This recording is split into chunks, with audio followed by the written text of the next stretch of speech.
Le droit au logement, pour moi, c'est capital dans la vie d'une personne. C'est très important parce que quand on n'a pas un domicile, quand on n'a pas un logement, on n'est pas stable dans sa tête. On est dans l'insécurité totale.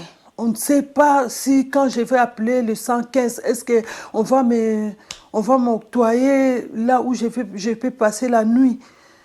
C'est tout ça là, l'incertitude là, c'est stressant, ça nous tue à petit feu, on ne se rend pas compte, ça nous déstabilise moralement.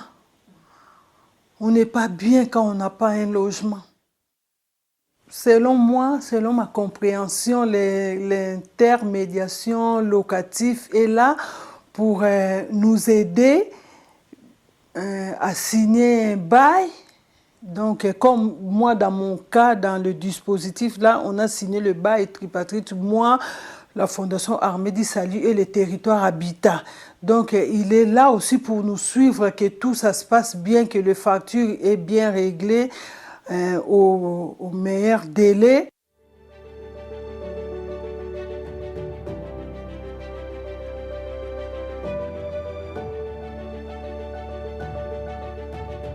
Les précarités au féminin, je me dis, il y a beaucoup maintenant de femmes qui sont soit mères seules, par choix, ou par séparation. Et je me dis, les portes, des fois, ne sont pas si ouvertes que ça. Les femmes qui vivent seules ne sont pas beaucoup informées de leurs droits. Pour moi, la participation, c'est d'aller dans des mouvements, justement, dans des réunions et tout ça, et de parler de notre parcours aux autres personnes.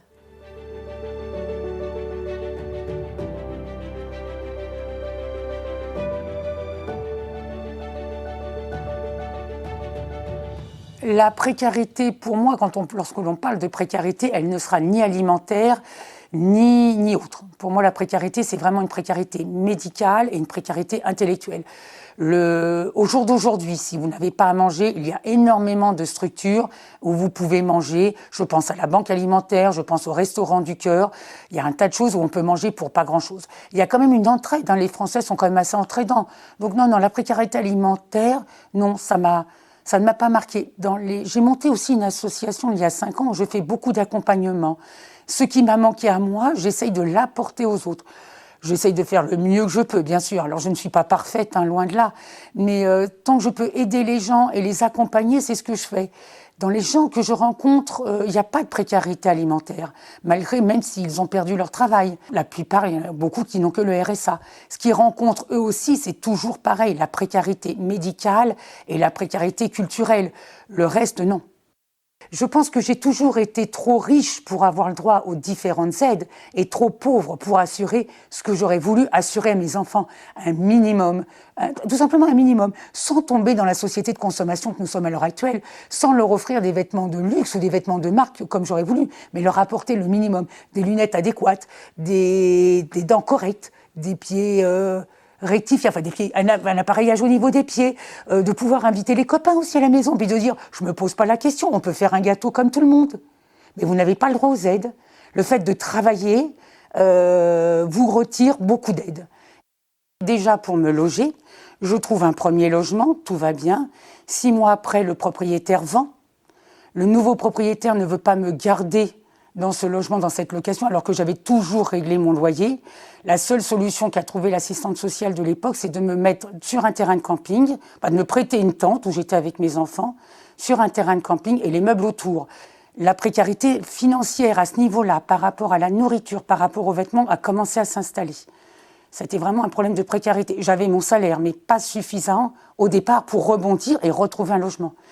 Il m'a fallu 3 mois complets pour retrouver un logement, là un logement style HLM, habitation à loyer modéré, puisque je ne trouvais pas autrement. On a toujours eu à manger, équilibré ou pas, c'est pas dramatique. On a toujours eu des vêtements que je faisais, que je me suis débrouillée pour faire. La partie médicale a toujours été très compliquée, appareillage ophtalmique, appareillage dentaire et appareillage semelle orthopédique pas pris en charge intégralement, ça a été compliqué.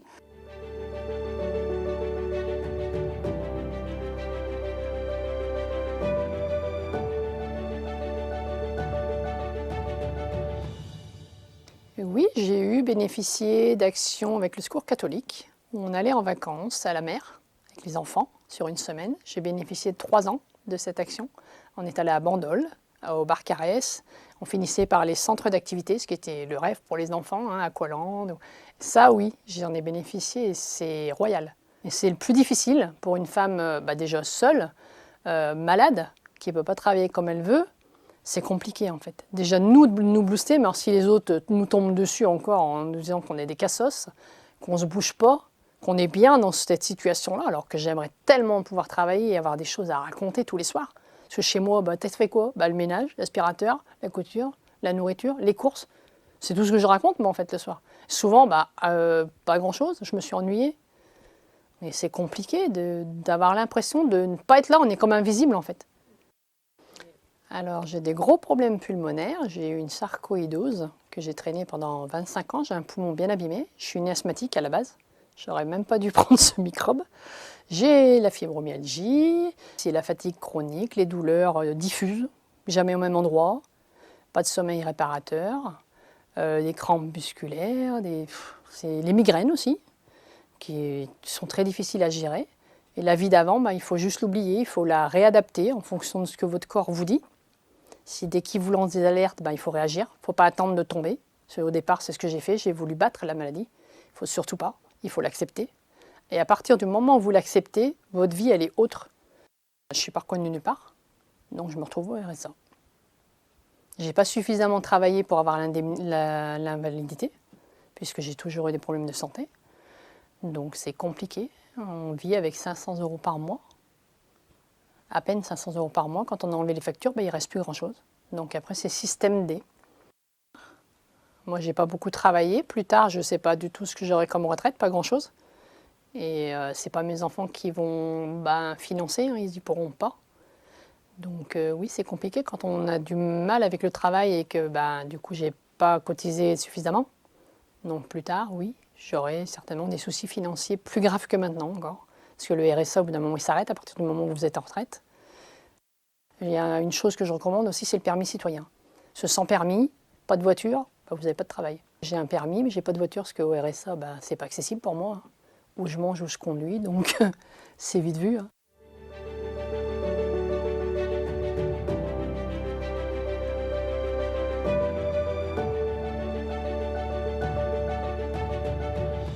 Si tu n'es pas bien dans ta santé, dans ta tête, tu ne peux pas donner.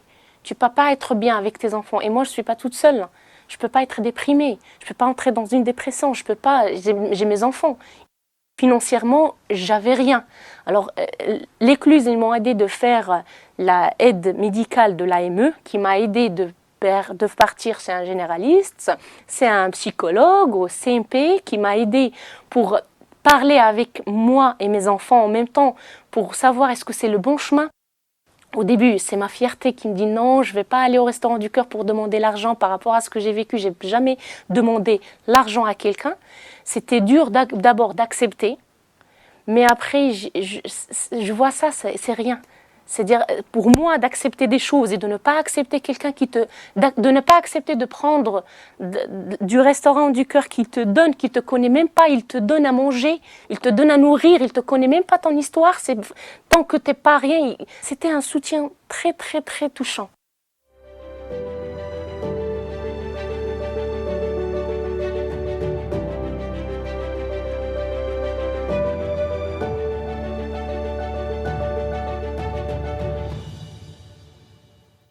Bonjour à tous, nous allons maintenant passer à la table ronde numéro 2 sur l'accès aux droits et à l'autonomie. La table ronde précédente nous a permis d'analyser à travers les témoignages des différents intervenants et intervenantes en quoi et comment les stéréotypes de genre engendrent des inégalités de genre qui s'entrecroisent avec les inégalités sociales et posent aussi des problèmes dans l'accès à l'autonomie, à la transition vers l'âge adulte. Dans cette deuxième table ronde, on va plutôt se focaliser sur la question donc, de l'autonomie personnelle, sociale, professionnelle des femmes. Car, comme l'a affirmé Madame la Ministre dans son discours d'ouverture, lutter contre la précarité et les inégalités économiques, c'est favoriser l'autonomie des femmes. Nous avons aussi le plaisir d'accueillir des acteurs qui mènent cette lutte au quotidien dans leur territoire. Donc, Roland Bonner, président de la DEPAP de Côte-d'Or, Véronique Baillet, directrice de l'association Dijonnaise d'entraide de familles ouvrières, à défaut. Céline Soicria, coordinatrice du projet Maison de Jeanne. Et Jacqueline Bongard, présidente du Centre d'information sur les droits des femmes et des familles, le CDFF, de Côte-d'Or également.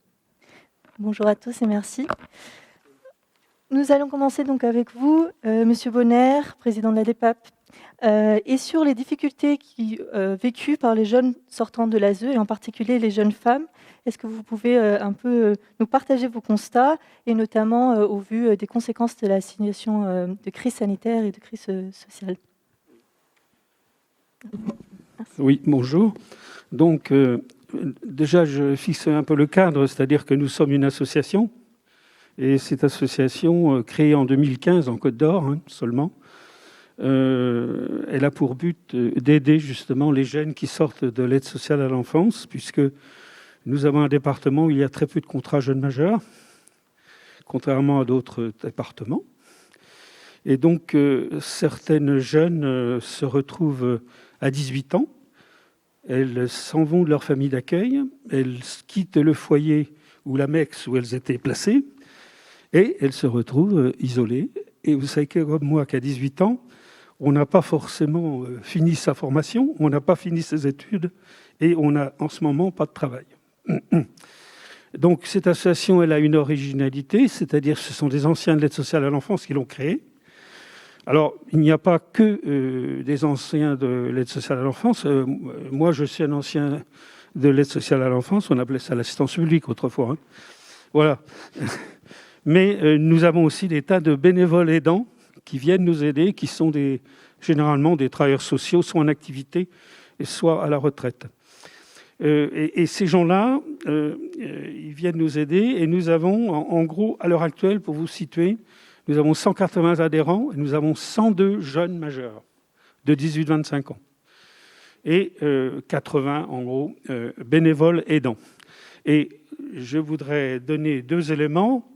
Premièrement, notre philosophie, c'est que à la DEPAP 21, chaque jeune a un référent adulte. Voilà, un système de parrainage qu'il peut appeler à tout moment pour l'aider, l'accompagner, faire des accompagnements administratifs, etc. Je pose un autre postulat, c'est que souvent, dans le travail social, j'ai été directeur de MEX, je sais de quoi je parle, on confond autonomie et indépendance. L'autonomie, c'est une chose. Moi, je ne vous ferai pas l'injure de dire que vos propres enfants ne sont pas autonomes. Ils sont sûrement très autonomes, jusqu'à 25 ans d'ailleurs, même plus. Par contre, ils ne sont pas indépendants. Et c'est toute la différence, et on l'entend bien dans les témoignages ici, c'est que les dames, elles disent, voilà, avoir de l'argent et avoir un toit, s'il n'y a pas ça, on n'est pas autonome, mais on n'est pas indépendant. Alors, donc, nous, en effet, on a environ 50-50 au niveau des jeunes hommes et des jeunes femmes. Et je voudrais faire remarquer qu'il arrive, hélas, assez souvent, dans la population que nous accueillons, que nous accompagnons, parce que nous ne sommes pas une structure d'accueil, nous sommes une structure d'accompagnement. Eh bien, des jeunes femmes, jeunes filles, eh bien, qui sont souvent concernées par une entrée précoce dans la parentalité, ce qui leur permet d'avoir un statut valorisant de maman et d'assurer la survie. Parce que lorsqu'on a un enfant, on a le RSA, jeune, on a l'allocation jeune enfant, on a l'API, etc. Alors bien sûr, cette situation, ça permet parfois de loger, de survivre. Par contre, ça bloque l'accès à l'emploi, parfois, parce que ça bloque l'accès ou la continuité à la formation. Alors au niveau du logement, parce que c'est surtout sur le logement. Et en effet, pendant cette période de pandémie, on s'est aperçu que c'est le problème numéro 1. Et ça a été notre grosse ligne budgétaire. Alors, pour les étudiantes, parce qu'on a quand même beaucoup d'étudiantes, c'est le plus facile pour nous. Parce qu'elles ont une bourse, elles ont la bourse échelon 7, et elles sont logées au Crous. Bon. Alors ça, généralement, c'est le plus facile pour nous. Les autres points sont beaucoup plus difficiles. Donc nous travaillons avec les CCAS, mais généralement les délais sont longs parce que les demandes sont importantes. Nous ne travaillons pas avec Orvitis parce que les délais sont trop longs. Alors par contre, on travaille avec une association qui s'appelle Solia, Agence immobilière sociale. Et là, on monte le dossier avec eux. Il y a une conseillère en économie sociale et familiale qui travaille avec nous. L'accompagnement se fait, c'est du co-accompagnement. Et là, on évite, si vous voulez, le paiement du loyer entier. En plus, la DEPAP, d'ailleurs, offre systématiquement le dépôt de garantie aux jeunes. Voilà. Et on travaille beaucoup en lien avec le SIAO, puisque nous sommes membres permanents du SIAO. Nous travaillons avec le CHRS, j'ai vu ma collègue tout à l'heure qui travaille à la CODEJ, et le FJT. Voilà. Donc là, on se retrouve avec ces acteurs-là, avec un co-accompagnement efficace. Et on voit bien que nous sommes obligés de faire face aux problèmes, en fait, qui est spécifique à nos jeunes dames, c'est qu'il n'y a pas de garant, parce que d'habitude, pour un jeune ou pour une jeune, le garant, c'est les parents. Bon, certains bailleurs du privé refusent la garantie visale. Oui, ça existe. Alors, le dépôt de garantie, je vous l'ai dit, nous, on l'offre systématiquement. Donc, c'est bien les derniers points qui font que le manque de soutien parental fait échouer l'accès au logement. Et donc, voilà, d'où l'importance de notre accompagnement. Voilà. Alors, c'est vrai que parfois, je suis un petit peu désolé devant le manque de préparation à la problématique du logement des jeunes majeurs qui arrivent chez nous. Alors, elles arrivent chez nous puisqu'on est de plus en plus connus quand même, c'est bien, parce qu'on n'a que 5 ans d'existence, mais elles arrivent chez nous grâce aux travailleurs sociaux. Nous avons fait le tour de tous les établissements sociaux du département, et les travailleurs sociaux, avant que le jeune soit majeur, avant que la jeune fille arrive à ses 18 ans et qu'on subodore qu'elle n'aura pas de contrat jeune majeur, eh bien, elle arrive chez nous. Voilà. Merci. Peut-être vous poser aussi une question. Vous avez mentionné la pérédance et à quel point c'est fondamental dans l'organisation de votre association. Est-ce que vous pouvez nous expliquer comment elle s'organise et quel est le rôle des jeunes femmes aidantes dans votre association? Oui, alors il y a 3 sortes d'adhérents. Il y a les adhérents donc jeunes majeurs qui arrivent pour être aidés. Il y a les adhérents comme moi qui sont des anciens de l'aide sociale ou pas et qui sont des aidants et qui font profiter à nos jeunes de leur réseau, parce qu'elles n'ont pas de réseau, généralement, les jeunes qui arrivent chez nous. Pas de réseau familial et pas de réseau professionnel. Voilà. Et puis, il y a une 3e catégorie d'adhérents qui sont des jeunes aidés, qui sont devenus en même temps des aidants. Et on a une commission jeune qui est très intéressante d'ailleurs, parce que j'ai fait le relevé ce matin avant de venir. Sur les 18 jeunes qui font partie de la commission jeune, ils ont créé une commission qui organise des activités et qui fait de la pérédance. Et il y a 14 jeunes femmes. Et s'ajoutent à cette commission 3 jeunes femmes bénévoles qui viennent encore d'arriver, qui ne sont pas du tout des anciennes de l'ASE, par contre. Et je voudrais préciser que nous avons mis en place un dispositif. C'est le conseil départemental qui a fait appel à nous, donc la DEPAP et les apprentis d'Auteuil, puisqu'on travaille ensemble. Et nous sommes chargés, dans le cadre justement du plan pauvreté, de l'accompagnement des jeunes majeurs qui sortent sans solution. Voilà. Merci beaucoup. Et si on continue sur ces problématiques d'accès au logement, Madame Baillet, est-ce que vous pouvez nous parler des souhaits et des besoins des femmes accueillies, des femmes et des familles accueillies dans vos centres d'hébergement, et quelles sont les modalités d'accompagnement et les actions que vous mettez en place pour y apporter des réponses? Oui, donc les femmes et les jeunes femmes et les mères de famille qui arrivent dans notre CHRS sont toutes orientées ou arrivent grâce au 115. Tout le monde connaît ici, je pense, dans l'Assemblée, le rôle du 115 d'accès à l'hébergement.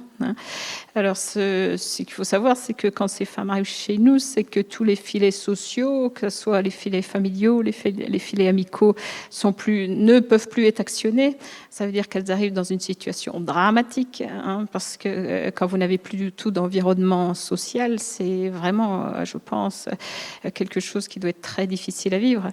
Donc voilà. Donc nous, notre première vraiment préoccupation, c'est de bien les recevoir, c'est-à-dire de faire que l'accueil soit fait de façon très protectrice. Puisqu'il faut savoir que 2 femmes sur 3 qui arrivent chez nous arrivent dans le cadre de violences conjugales ou familiales.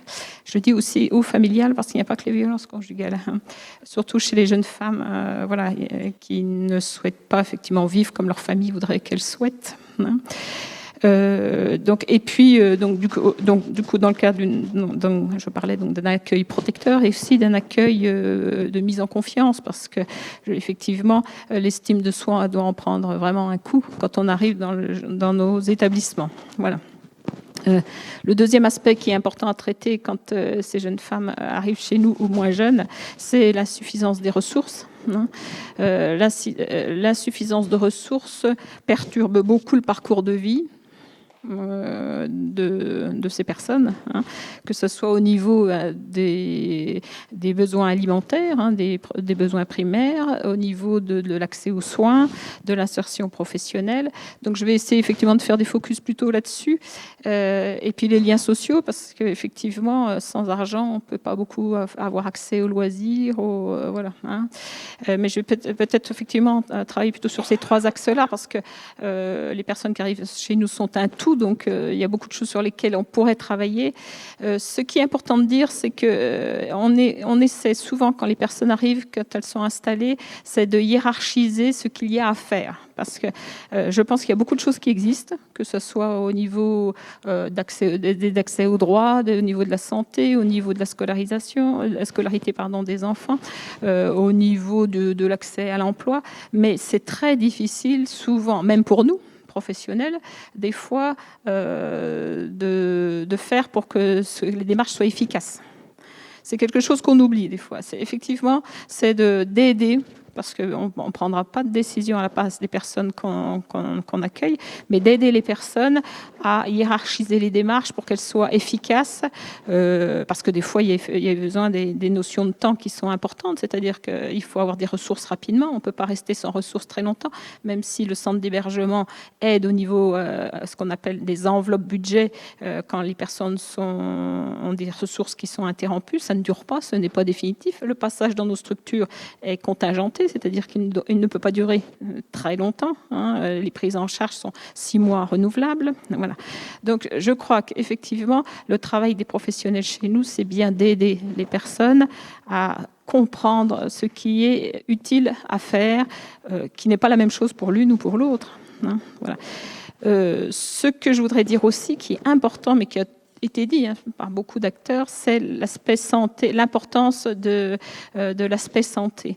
J'ai effectivement entendu dans plusieurs interventions ou plusieurs petits films la nécessité pour les femmes effectivement d'avoir les moyens d'avoir des protections hygiéniques tous les mois. Mais au-delà de ça, nous avons embauché une infirmière puéricultrice qui s'occupe effectivement, quand elle est puéricultrice, des enfants, beaucoup. Et donc les enfants sont les mères laissent facilement accès aux enfants, les enfants aux médecins pour faire les vaccins, pour faire un suivi médical avec les consultations PMI, c'est facile.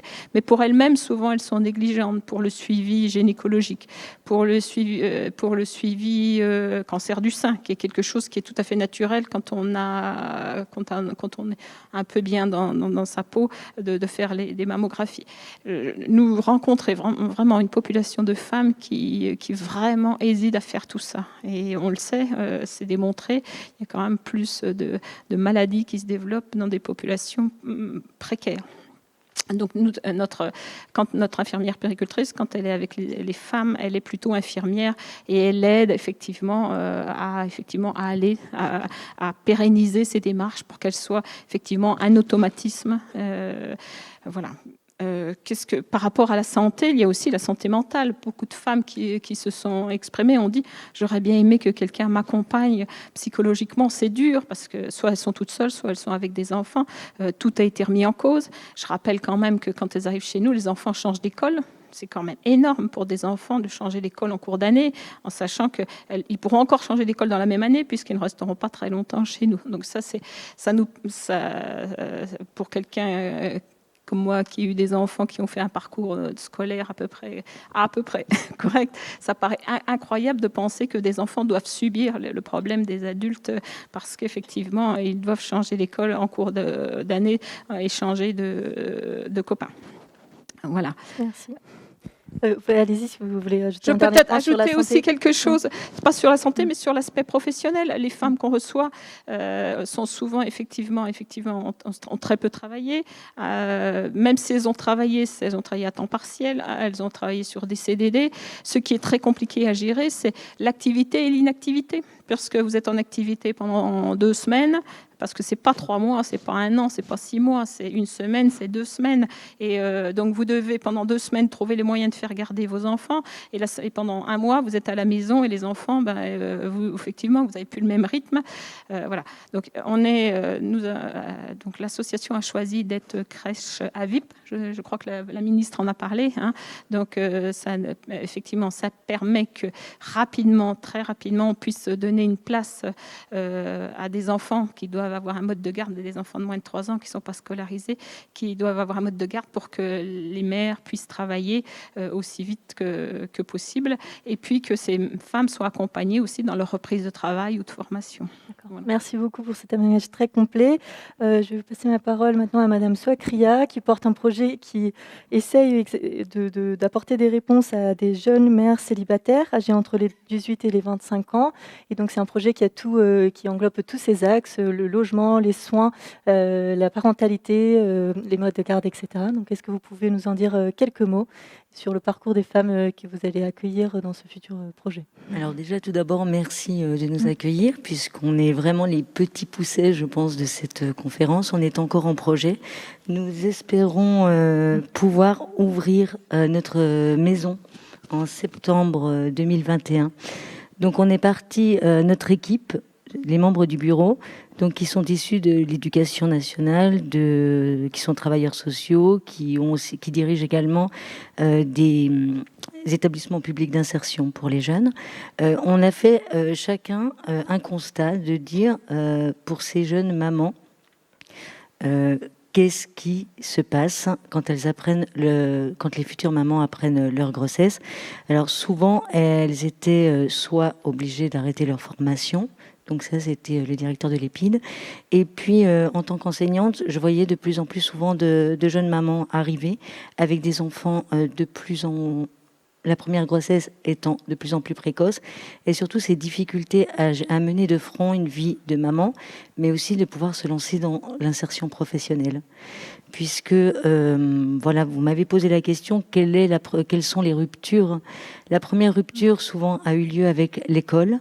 Elles sont sorties assez tôt de l'école, peu diplômées, et les professions qui s'offrent à elles sont souvent des professions d'aide à la personne, ou alors d'agents d'entretien dans des bureaux ou dans des commerces, donc sur des horaires atypiques. Et le territoire de Belfort ne met pas en face des besoins de ces jeunes mamans, mais aussi de ces femmes potentiellement en emploi, ne met pas en face de leurs besoins un mode de garde sur ces horaires atypiques.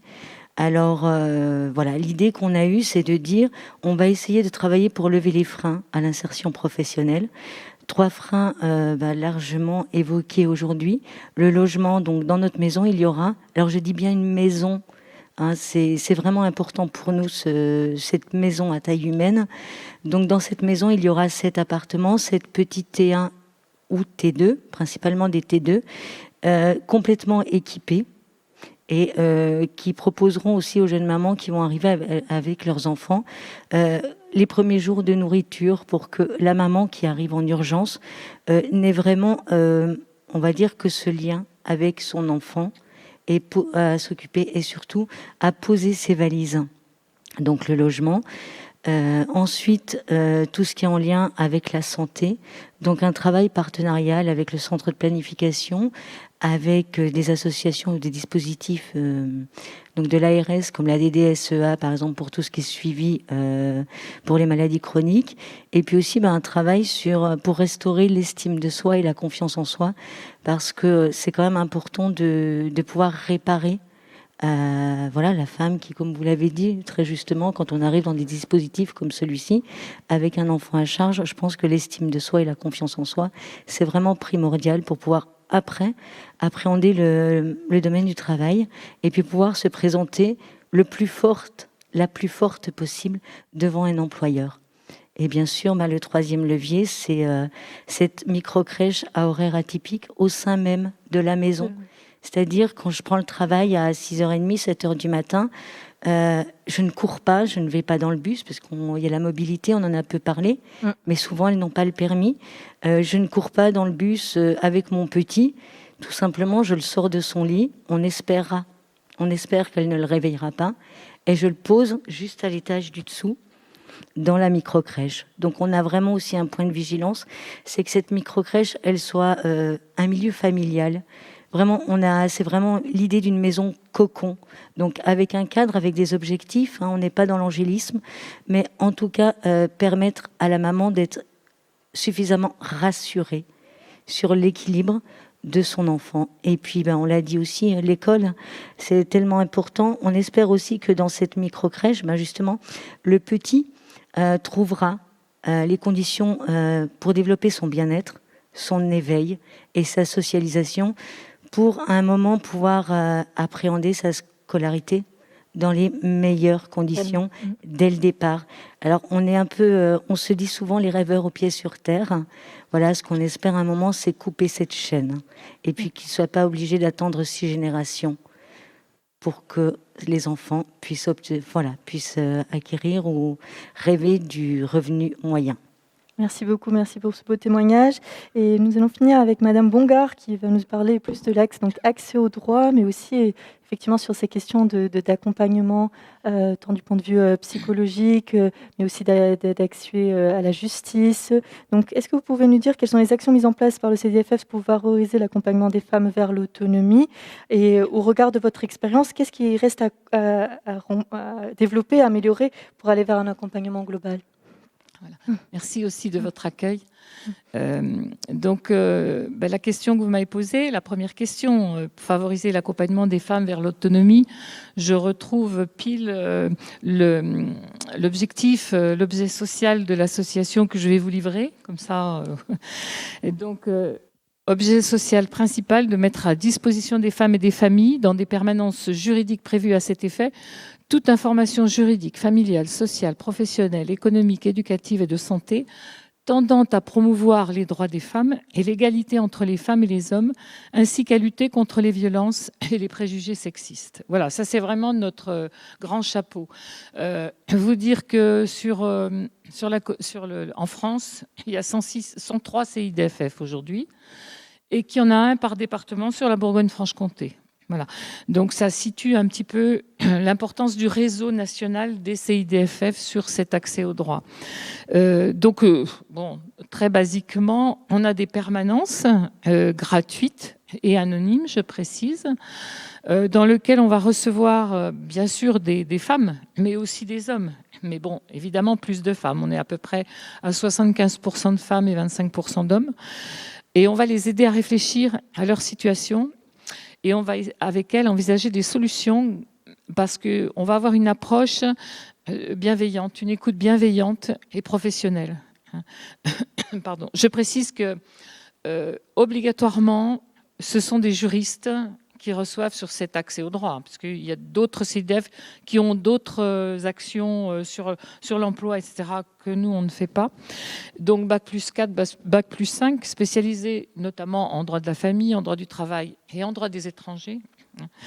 Et puis, ce qui donne aussi une idée de ce que représente cette association, c'est qu'on a une habilitation triennale par l'État qui nous permet de toucher une subvention tous les ans de l'État, de la part de l'État. Voilà. Donc c'est un gros réseau au niveau national.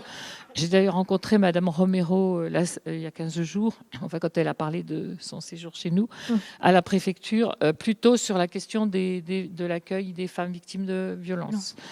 Voilà. Donc les juristes du CEDEF reçoivent sur rendez-vous physique dans les lieux de permanence, et malgré le confinement, tous nos lieux de permanence sont ouverts actuellement, mais aussi sur rendez-vous téléphonique. On a 2 permanences téléphoniques par semaine. Ce sont des rendez-vous avec des professionnels, donc j'ai dit qui pratiquent une écoute bienveillante, malgré leur qualification de juriste, et qui font... Notre objectif, c'est l'autonomie des femmes, vous l'avez dit, donc c'est faire avancer les femmes, c'est pas faire à leur place, c'est leur expliquer ce qu'elles ont, leurs droits. Ça leur permet de réfléchir à leur situation de manière apaisée. Voilà. Et puis, ça favorise la prise en charge de leur autonomie en se disant que sur peut-être de prochains problèmes, elles vont avoir le réflexe, j'ai des droits, je vais aller chercher quels sont ces droits.